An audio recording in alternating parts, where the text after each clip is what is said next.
ایوار باش بینر و گهدارم برس ین کنال بادینان ین برنامه بزلالی هیوید کم این همید باش بن خیر و خوشی بن جیان السرمهمیا آسانی در باز بید بینر و گهدارم برس میوان خلق و جاره برنامه بزلالی ماموستا زور هجا ماموستا حسن نرمو اندام پارلمان عراق میوان خلق و جاره یه برنامه بزلالیه آنها یا خودی دی بحثی وان پیش هاتا کین اوی العراق چید بن دی بحثی وان پیوندیا کین اوی ناف بین حریم و حکومت عراق دا چید بن یعنی بشین حوله رو بغداد چید بن که گشتنه چه آست که دی چه ولیک نیزیک بن دی بحثی هندی که این کو اف کسی ویگا و بو سروک وزیر حکومت عراق کو ناف کاظمی چند یل خوبش راسته کو دی شیطن عراق بتا وضع كده دي عراق بتا عراق كو درست او كو همي خلق زانن كبرينو كعراق تشابو هجمارا كو دي بسيارين دين جيوكي وانا هنا لبري ام خير هادن ما مستايب كين ما تشتك هيا دي بيجين هندك بيفن هيويت كم ايدي بيتا بيچواني و بيوا چد بيجيتن بيشتن چاوت خوب بگرن گهانه وکن بهمیشیان فرعون چیکن جاوین خوب بگرن گهانه وکن جارکادی پیکر ابو آمونا چیکن جاوین خوب بگرن گهانه وکن خاین و خوفروشا زیده کن تمان دم دا عبادتی جیبو بکن جاوین خوب بگرن گهانه وکن گلی کردا خوب و رو وکادی حاضر بکن بیشتن جاوین خوب بگرن گهانه وکن داعشکادی هات خو حاضر کن جاوین خوب بگرن گهانه وکن تیر بنون او خوب دن کن چاکسازکادی هات خوب و راضی کن جاوین خوب بگرن گهانه وکن عراق یا مفلسه بله بازن پیوندیات گل چی کن او چه عراق مفلسه و پیوندی دید گل هنه چی کرن جاوین خوب بگرن گهانه وکن موچت فولن پروژا پیزیده کن جاوین خوب بگرن گهانه وکن پرتوکا کوم کن توزیل سر نراکن دا هزر نکن کوهینی توانات کن جاوین خوب بگرن گهانه وکن سیستم سویدی زانکو پیمانگه ها پیوکن هشیار بن که روکچین خلکی جی تعین نکن جاوین خوب بگرن گهانه وکن عقل خلکی البربای بکشن و بیرین گازه جی الخوزه دکن جاوین خوب بگرن گهانه وکن کردستانیا برسی کن ترکا پیتیر کن داوکی ارمنا المنه کن چاوین خوب بگرن گهانه وکن هل بجارت نکادی هات خوب و حاضر کن زکن فقیرا دهولا پیچه کن ازمان دریجی زرنا پیلیدن او چاوین خوب بگرن چجارانه بکن مامسد تو گلب خیراتی سر چاوا افرو بو برنامه بزلالی شنی اندهیند نوا بابته خود زور سپاس بو کاناله و برنامه تا پرجوان و بینرین هجا زور سپاس مامسد ام دیل وی بسیاره دست بگین دم بوده می دی بیجن حکمت حریم کردستانه یان ام بیجین حوله رو بغدا دید گلی کون بنو دی گفتگوی کن یعنی او گفتگویه چید بنوی گلی کون بنو و هر آدریشت بیدن اف مسئله دیگه هیتا حتا کیری دی چید خلق حریم و کردستانه یان ام بیجین حتی حکمت عراقشی حتی کیش رادی دیپ حولا گفتگوی بید او در انجام در کوید به انجام باوریا من دا وەک حکومەتا کوردستانی پشتی کابینانو ئەوان چەند هەوڵدان کو گەل بەغدا گفتوگۆیە بکەن بەڵکو بەری بێ حکومەتان و حکومەتا کاظمی وەختی خۆ عادل عەبدولمەهدی ژ بوو چونکە وەزعێ هۆ تەخمینام هەرێما کوردستانی بەڵکو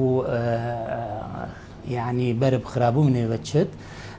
نخاصما مثلا موچا چونگو موچا انت فرمان بنا خلق هجار و فقير ك فرمان بن براستي بيوستي بوي موچي هيا دانستاندن و چبون برینو کب سروکات یا جگری سروک حکومت قوات طالبانی چند جاره هاتی بغداد بلکو شویه کی یعنی گشتی جل گلتی متوی عملوی در رونشتینم و القلويجي تايبات جي ام رونشتينم بتر اوان كو هاتيا تركيز كرن سر مسألة بوجي وموتشي لي تشتكي جرنجوي هاي البودجه 2019 كدست بكرش ايك 2019 هتا دماهية يا صالم براستي اندام برلمان كرد نخاصما اوين ان لجنه دارایی يعني هلويستكي بر كردياتي او بكارينان كو هتا كارين او تشتكرين بكن برانبر كحكومة هريما كردستاني تني بلكو 250,000 برميلي تسليمي شركة سومويا عراقي بكت لجهة داخلية او تشتنها تكرن وجبروي ما بستيجي بلكو ياسايا بوجي يا صالا نبو وي صالي هموي موچين فرمان برا هاتا دان و زيدا باري هندجي چار هيفي ديجي هتا هيفا چار بلكو او موچت فرمان برا هاتنا ادان لي باوريان بدا خلل او بو كو وقت الريكفتن ياسا هاتيا بسند كرن ما پێگەری پێ نەکرد. زۆر باش مامۆستا پرسیارێک الفێری خۆ فەڕست کرد بەری چەند ساڵێت کێم نەگەلێک دیر بوو حکومەتە هەرێما کوردستانیان ئەم بێژین هەمی کیانên سیاسیên هەرێما کوردستانê tenê daxwaza موچەی الحکومەتە عێراقê نەکرد یعنی gelek پلەو ئیمتیازاتên dî hebûn موچە hema hezrameda nebû ku em daxwaz bikin vêgavê çi lê hat bi dest û pêya hemî berpirsên هەرێما کوردستانê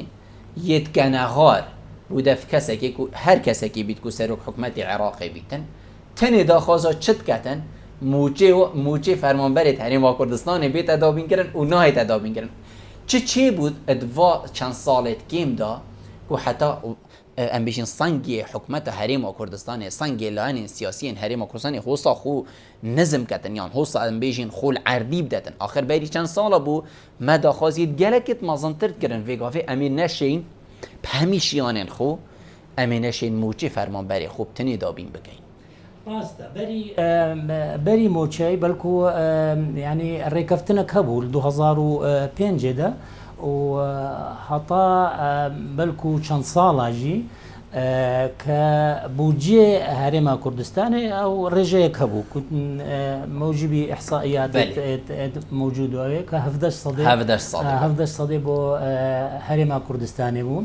اللي هر ديسا يعني اگر بزفر ناس صاله 2012 ديسا ريكفتنا كبوكو وي وقتي 100,000 برميل روجانا هريما كردستاني بدتا شركه سومو ديسا او بيجريا بينها تكرن لي او بو كبشتي عبادي هاتي براستي بلكو بتندي يعني معمل القل هريما كردستاني هاتا كرن وك همو جزانين جبر بشتي مثلا داعش وهاتي ناوي باوري عمدا مثلا موچي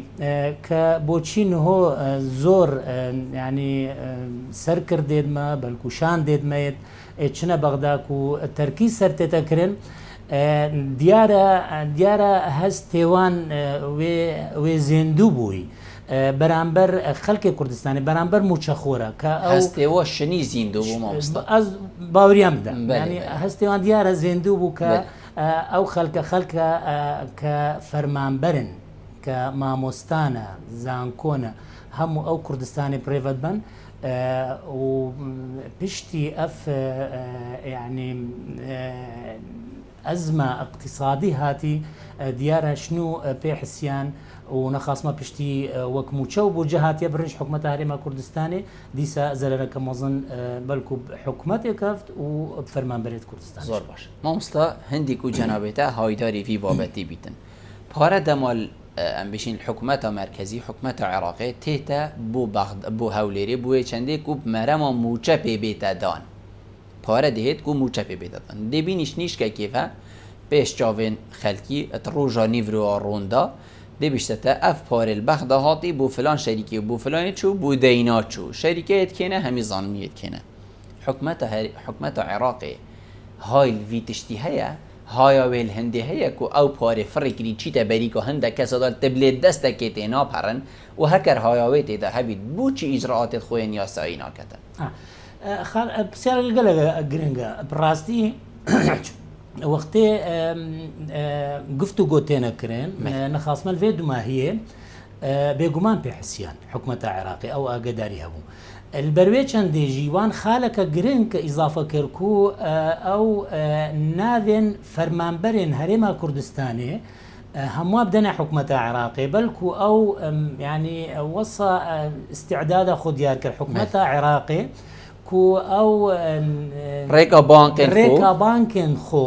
کو بێگومان لایەنتوان هێرە هەینەژ لە هەرێما کوردستان کو موچێ فەرمانبەرە بێتەدانن ژبەر vê ئەگەرێ ئەفیا جەنابێتە باسکرد زۆر باش مامۆستا هەگەر هاتۆ حکومەتە هەرێما کوردستانی نەگەهشتە چه ڕێکەفتنە ئەدانوستاندنین بهێددایین گەل حکومەتە عێراقی چنکو حکومەتە عێراقی دەم بوو دەمی یە مەرجێن خو قورستر لێتکەتن و پتر مەرجاژی دیارکەتن هەگەر هاتۆ نەگەشتە چه ڕێکەفتنە باشە دەوێ گاوێ مەسیری حکومەتە هەرێما کوردستانی چ بی حکومەتە هەرێما کوردستانی وێت چ بکە توی حالەتی هەگەر حتا سەر هەستیژی و هەمی تژیادنە تەسلیمکردن و نەگەشتە چ ڕێکەفتنە دی حالی هەرێما کوردستانی چ بی دێ چ بژیتە خەلکی خۆ باوەریا مندا گفتوگۆ گرنگە کو توەختێن هۆدا گەل حکومەتە عێراقی بەس شان دێمەژی گەلک جاری دخوازن کە هەموو کێشێن ئەvە بەلکو 17 ساڵە نەبینە حکومەتە بەغدا حکومەتە هەرێما کوردستانێ دخوازم کەنە ئێک پاکێج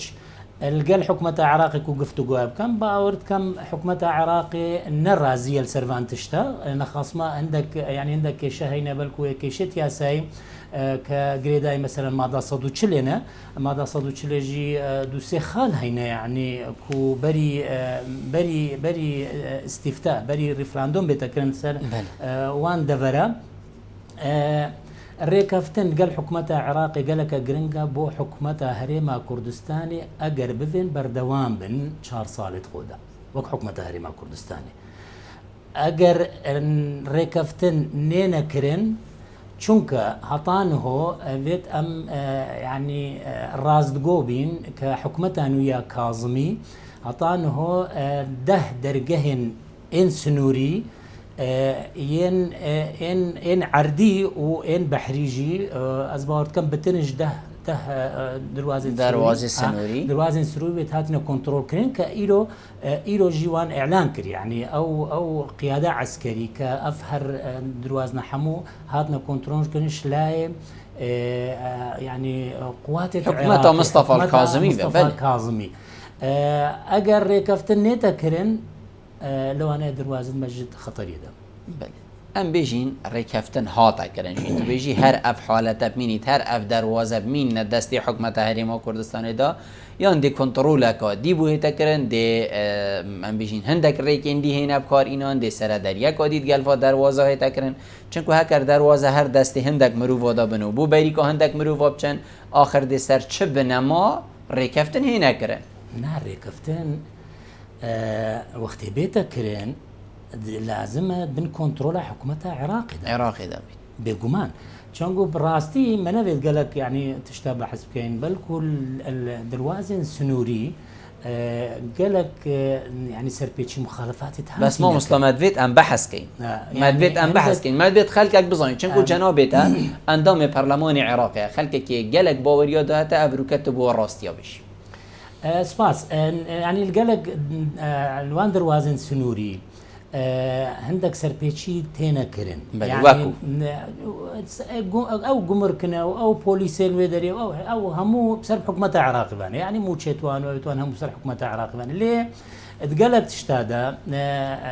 وەختێ ئەو هەبن ینی پسۆلە وەسڵە هەبن بەلکو وسوڵات دوو ڕەنگە تێنەکارینان دروازن حدودی شتاجری تشتێکی وەردگرن و ئێنیشە حکومەتە عێراقی دەنگ تشتێکی دیە يعني أفر رقمك وأفر رقمك يعني او پاره افروکش تاجری ورگرن تاجرک ام بجین 10 تریلین کلو پلکین اینای کادی چه باجلی ورگریتن اوی نابت ناف حکومت بغداد نشان نادت وصلك هديه نشان دت اجبر فيك يجي حكمتها عراقي اخر اقداره قالك تشتاز زانن شنقو اوانجي خلقي خوي هاي بلكو اوان اجهزه امنيه هاي استخباراتيه هاي يعني همو تشتهار خلقي ما كرد يعني قالكو النهوج قال حكمتها هرما كردستان قالك معلومات بري انه داينوانو نهوج داينوان سر فرمان بنا وسر قالك تشتاج زور باش ما مستا حکومت هرما کردستانی کارتکا فشار دستی دا هیا وقتی تیتا گفتگوید گل حکومت بغداد تشتک دستی دا هیا وکو فشار بکار بینید وکو ضغط کار بینید بری حکومت عراقی یعنی همه تید دست فالای و بشت کاهیم باخون کاد دیمای امسری خواه جینیم بیجنه و ایان نه گفتگو دا اوید نهو چید بین بس حکومت عراقی همی کارتت فشار سرمهی آخر بگمان يعني بگمان چونکه حکومت عراقی يعني خلق عراقي براستي اگر هيفيك ما بت هيفيا في حكمتي مايا يعني مصطفى الكاظمي چونك بشتي عادل عبد المهدي وجنابي وجزان وخلق وبينر وهمود زانن كدو كانديدي هاتنا ترشيح كرين هاتنا كانديد كرين بيت ايكي روجك دوام شكل يعني بيقومان يعني محمد توفيق علاوي وعدنان الزرفي بلكو قالك لاين الشيعة ناچار بون كجبنا قهي اف كاظمي قبول كرن السرخون جبر هندجي يا شمورة حكومتها عراقي بسروكاتيا كاظمي وكي تقوتي همو الرنقة چونك او وقتي بتشد بصرة وعمارة وكوت وهطا بيدفان دروازن سنوري كنترول كات خلكية شارع دي چی بيشتي دي باشتمانويت هاي الكردستان يجويت هاي دروازة حدود بوشوان كنترول يعني في حالتي ام وكو ابا فكرة منها بيت ان ام خونا قرين هي حكومة العراق خونا قريت هيفيا هندي كادي كانجي اتفاقي كان بيتن روجا كش روجا خلكك رابطة بيشتن حكومة العراق دروازين سنوري كنترول كرن ايجاد شب خورتي ينجي ام بيجين ريكو بيتي بيقومان دانستاندن يعني قالي كودت آخرين بلكو احتمال سقفك زمني هبت يعني وقتك هبت بوهندي هيا يعني احتمال مهوستا هطانه نزانم يعني بلكو هبت يعني بين هردو شاندادا كو هطاب قانا الريكفتنا وقتنا كمن الريكفتنا كي حكومة عراقي ناچارة كو قالك تشتاوك زور باشا ما مستبشتي هاتنا مصطفى الكاظمي روش عراقي چلي هاتيت في دمي كردا هرش روی ام بيجين پیوندین وی سر آسته جیهانه و هر سنگ و عراق نافخوشی دا چلی هاتیه هر او عراق بری کاظمیه سر آسته نافخو و او عراق بری کاظمیه سر آستش دروه چونکه وکو امد بینین وکو جادت بینید وکو خلقک بینید بیتن عراق هات بیتا گورین چند درجه که مازن جید و هیوین کم دا وقت قلتي وقتك كيما طبعا صار حكومتها يعني ناهيتا مقارنة كرن راستي ناهيتا مقارنة كرن بقمان يعني بلكو قبل شك مجالي بداية من حكومتها عراقي طبعا بشتي رجيمة يا صدامي هات يا هالوشان 2003 و عراق هذا داقر كرن اش قبل امريكا افا خلق همو زانن براستي جهنجي وهطا بلكو هطا في دماهيجي يعني عراق وابويا عراق بلكونا دولة بل كاظمين هو هاتيا يعني كشولوي چونك عراق توي وقتي دا 2003 بشتي 2003 هل وشنا جيشي شرطة وبوليس شو تشنما يعني عراق وق دولة بلكو قلق لهواز وهاتن برادرين ميت شي عجي كبراستي نزل من حكم رانينا باوريا منه وم بجنوان جلوي درب بلكو يعني دولة برب باج وبرن نفط قالك جرامبو بارا قالك زوربو وجبر هندجي قالك او جدرن دي ان بارات هاتن بو دولتي هاتنا اهمال كرن وكوان دروازن حدودي بلكو نكيمي اوجي واردك قالك مظنه بوجين عندك ولاطه بيتن هندي ودروازه ما مستا بله نهو كاظمي زفريا مجبورة يعني عراقي بيخين تسر سكي وق دولتها مؤسساتها چونك براستي مؤسسات النبون باوريا مدد فان بلكو فان سيشار هيفادا كارك باشو هات يكرن جورين أبت أجهزة أمني هندك هات يكرن بوتن مناك بيجن فالح الفياض سروكي حشد الشعبي بو راويشكاري أمن الوطني بو ومستشاري أمن الوطني بو وزيدباري هندي مسؤول ملف الشنغاري بو مسؤول ملف الشنغاري كسيدي الوشارة سطر نبوه يعني برني وقت كاظمي هاتي طبعا او بارشا او حشد الشعبي تسليم يكر وراوش كارك هاتا دانان ومسؤول وي جهازي وي سيستمي امن الوطني هاتا دانان جوهرين وتينا كرن هيفي دارين بس ازبخو ججبين براستي حكومة كاظمی پشتوانی کیه و صاحب پشتگرمی کیه ما مستحما دی بینی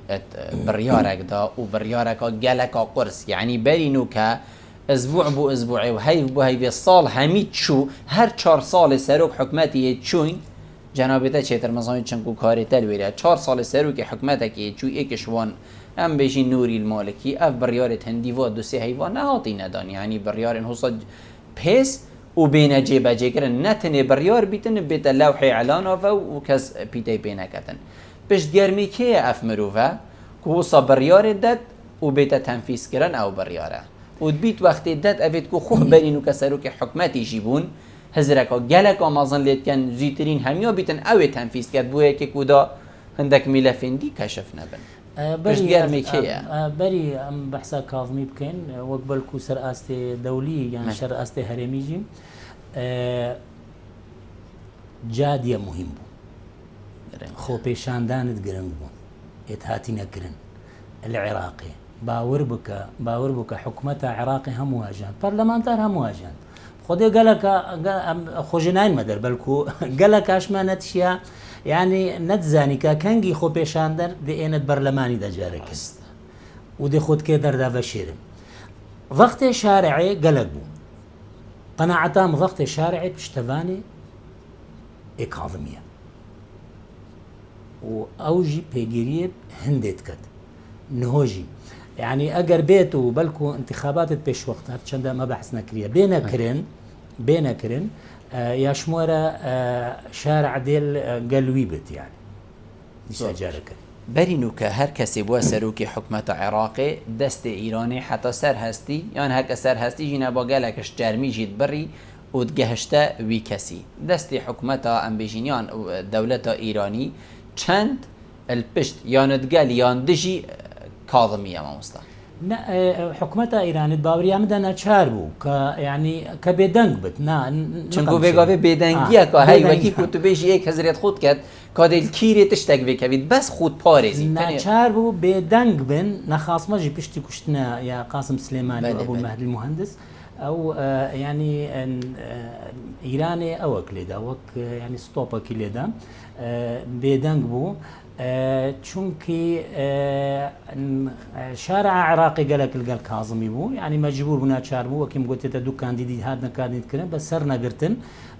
بس وقتي نافي كاظمي هاتي شارع بخو بيدنگ بو يعني زور برفي كجي ايراني از باورت كم او بيدنگ خو بلكو دستي خوش قالك تيم وجروبات خو ات چکداری ناو عراقی داش وکشاینه ایرانی زور باشه ما مستبرینو که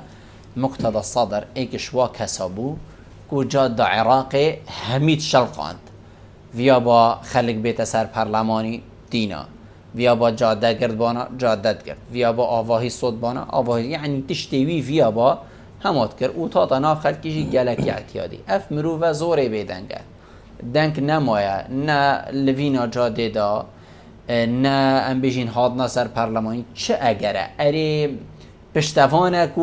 کو کاظمی خوب کته یان جیزانی دی زربک وی کویدی تشتک وی کوید لو ما خوب دنک کریه نه او وك لیستوان وك لیستا سائرون كسر تيار الصدري بنا بله هر دست بيك دا پشتوان بون بو كاظمي سرچه اگر پشتوان بون اخر او تبحثان هو اوكر يعني حركات جاديكر وان بري جاد الدستوان دابو بله هطا حدقي الفيديو ما هي وان نكاري كو سيطري سر جادي بكن راسته وجاد القل كاظمي بوش بر هندي او بيدنگن بلكو پشتوانن جي ايرو جي بلكو مقتضى صدر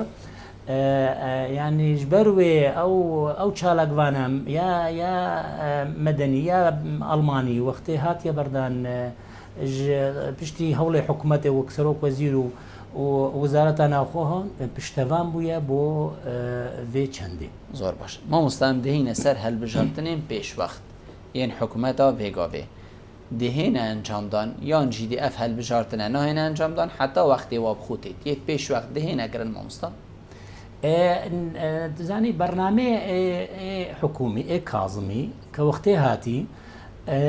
براستی خاله هر گرنگ بلکو نخوشیا کرونا هاتا میدانه بتر هاتا پیشیا برنامه‌وی لی دست پیکا برنامه‌وی هل بجارتنین پیش وقتن آخر بو چی هل بجارتنا بکد کابره که هاتی وی شولی خود کد خلکی دویتن یک شولی خود کد بو چی دو هی دی خلکی مجیلی هل بجارتنا کن حکمت پیک اینا پیک نه اینا کا کی بو سرو که حکمت کی نه بو اف کسی شولی خود کد تو خلکی لی راضیه بو چی دی هل بجارتنه نکن الهيرة خالك أوها يعني مثلا برلماني كو برلمان هطانه كزور بيوان ليستو أو كتلة برلماني سرب قلق لاين هذا أوين كو بلكو دستكاري القنضلي والقلق تشتهين يعني باوري أمدا أوان دوين طبعا هردي سامة بحثا جادي كر أو رولي جادي بوكو مثلا انتخابات بيش وقت يعني هل بجارتن بيش وقت بينا كرم بتر أرمان جوان كو أف برلمانه وك خو نمينت نهو جبر في كيجي أوان وقتي ياسايا هل بجارتنه براستي كو بلكو زختك شارعي هبو وبلزو بزجي هاتا إنا دنك داني يعني كما إنا دنك داني البرلماني دنك سر هاتا كرم او ريكفتن او اتفاقا هاتيا كرين كا دوائرة ايد هالبجارتني دوائرة انتخابي ببنا السر استي قضايا بلكو بشكل زحمت بجي جبل مثلا هطانه كتعدادنا هاتيا كرنا يانجي اگر اعتمادي مثلا السر بطاقات تمويني يانجي احصائيات وزارة التخطيط بلكو عندك شاشتي تدام زور باش ما مستعزي دي ما هيك بسيارة جنابيتك كم دمي ما هنما برادرت بيجن اسفل جنابيتك كم وكو هين السر ليستا ايكتيان اجتماعي وكردستاني تمام دم دا برلمانتار ينهري ما كردستاني هم بيجين العراقي خلق يهري ما كردستاني العراقينا چند مام جلالي بي مام جلالي بهوا وديارة وكو كرد قشتيل ويري وكو عراقي جهم چند بي مام جلالي الهوا ديارة ارهين بي مام جلالي يعني كو مام جلال حاضر نينا برينو كحاضر بود بيت افكيشو بشهمي نبون هنجيد مرتعبون اول ويري وحكمات وعراق يا مرتعبو ولا ان هري ما كردستان يجيد مرتعبون چند بي مام جلالي ديارة بي مام جلالي بلكو نبس سر آستي ليستا ايكتين اجتماعي كردستان ديانا تمام بيقومان سر آستي عراقي هموي چونك يعني نايتا انكار كرن وقتي سيستاني كو بيجت مام جلال صمام الأمانة العراقي باوريا من دا اگر مام جلال توشي وين خوشي نبا 2014 داعش نتات استوي باوريا دام چونا مام جلال قلق زرر بعراقي ياكري يعني بهمو أفا نعم بيجين يعني ام خود بينين ابروك دستت وادا ما مستا